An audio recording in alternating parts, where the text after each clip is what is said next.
Now the problem with the welding was that I got this welding helmet, automatic welding helmet, and they're very good. And I've had it, I can't remember when I bought it, but it must be about 20 years old. And it was only a cheap one, I think it was about 20 quid. And I haven't used it a fantastic amount, but it's always been reliable. Until this time.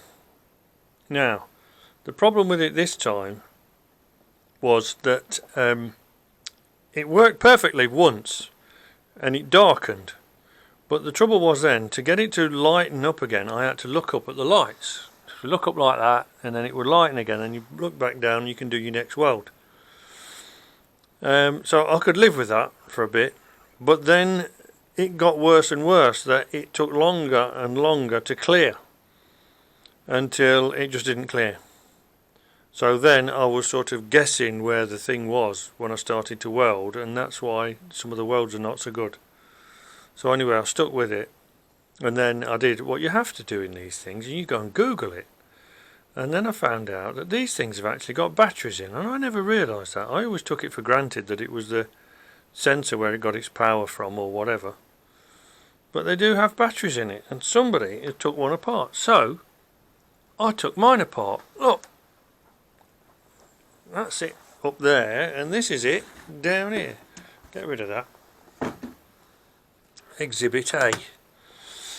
So that's it the right way up, and then this sticks through the side as an adjustment with a knob on it, and then you've got the light sensor at the top, and then the screen obviously at the bottom, and there you can see there it's clear. Look, it's clear, and it'll work once and then it'll take ages to clear again. It did clear, but it took a couple of minutes. And I tried tweaking all these things and switching all these things, but it wouldn't work. So I took a knife to it and opened it up, and sure enough, there's a lithium cell, and it says a CR2430 3 volt, and I put a meter across the terminals there and it's showing 6 volts, so work that one out. So anyway, I gave up with it.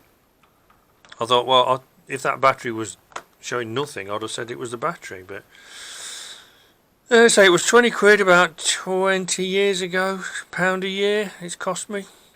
So I thought I'll have another one. They're now about double that, they're about 40 quid I think the cheapest ones are, and they go up from there, ridiculous amounts. But what I found by accident was that you can buy these. And I found one on eBay.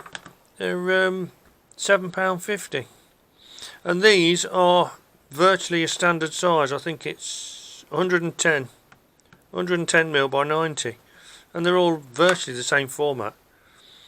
So I've got one on order. I'm not going to do anything with that. I'm going to leave it and then try the new one when it comes. I'll show you when it comes. Well, here's the old and the new. Here's the old one I showed earlier with its, I took it to bits, and it's got this darkening thing which goes on the outside there, and this replacement from eBay looks a whole lot better. There's my darkening thing, but I've got a test button, I've got sensitivity, delay, and a spare battery, and well, it's not a spare battery, that's the battery, which is replaceable. Obviously that one's not. All I've got in there is a setting for TIG, 2 settings there, so I don't know what that is, and then light, shade, and the darkening thing there. So I reckon that's not bad. All I've got to do is make it fit, and I think the only thing I've got to do is just there. I'm going to have to cut that piece of plastic out because this one sticks up at the back and this one comes right out the side just there, so I'm just going to modify it by chopping into the plastic there, and we're away. I've done it, look. And I've even got a switch. You listen. Switch. switches on and off. The only thing is, there's a bit of this goes on the inside there, and I've just realised that there's a piece of cellophane on the inside of it. It's probably why I can't focus.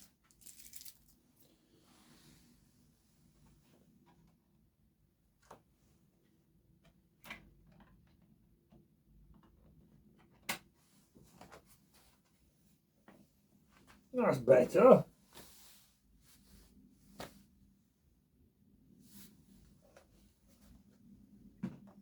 Get me tea then.